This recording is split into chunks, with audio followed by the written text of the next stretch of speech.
আবারই করতে হবে তো।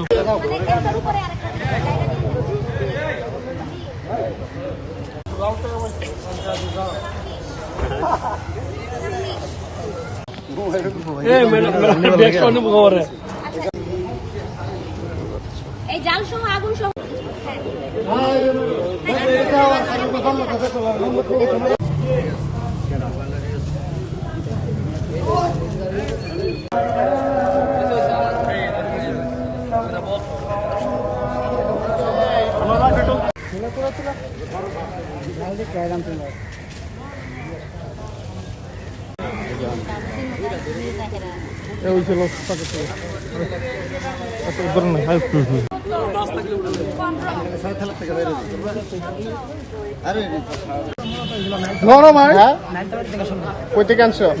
কতদিন যাবত আনতেছো?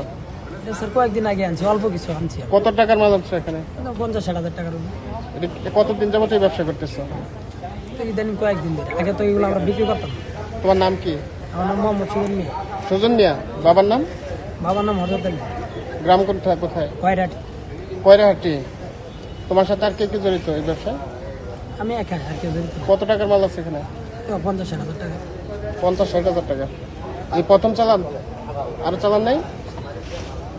এই এখন নিন্দা যে ছবিটি উঠাইবার দিই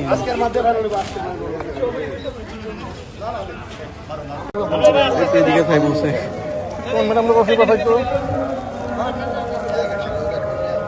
আর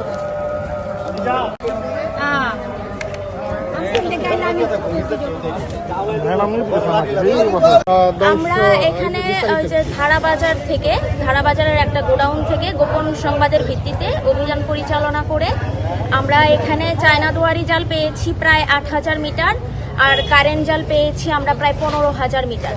এখানে আমাদের আনুমানিক মূল্য যদি আমরা বর্তমান বাজার দর অনুসারে যদি আমরা হিসাব করি, প্রায় 10 লক্ষ টাকা সমমানের চায়না দুয়ারি জাল এবং প্রায় 10 লক্ষ টাকা সমমানের কারেন্ট জাল আমরা জব্দ করেছি, এবং জব্দ করে উপজেলা প্রাঙ্গণে এনে আমরা এটাকে এই মুহূর্তে ধ্বংস করলাম সবার সম্মুখে। আর এটা আমাদের এই মোবাইল কোর্টটা পরিচালনা করেছেন আমাদের সম্মানিত ইউনো স্যার, হালুয়াঘাট উপজেলার ইউনো স্যার এই মোবাইল কোর্ট পরিচালনা করেছেন। স্যারের নেতৃত্বে আমরা এই অভিযানটা পরিচালনা করি।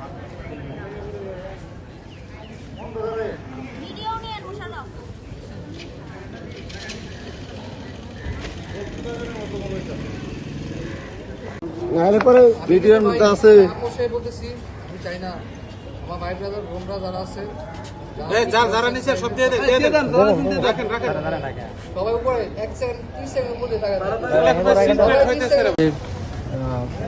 আমাদের যে জীববৈচিত্র্য রয়েছে, আমাদের নদী নালা খাল বিলে যে আগে যে পরিমাণ মাছ পাওয়া যেত বর্তমানে সেই মাছটা পাওয়া যাচ্ছে না।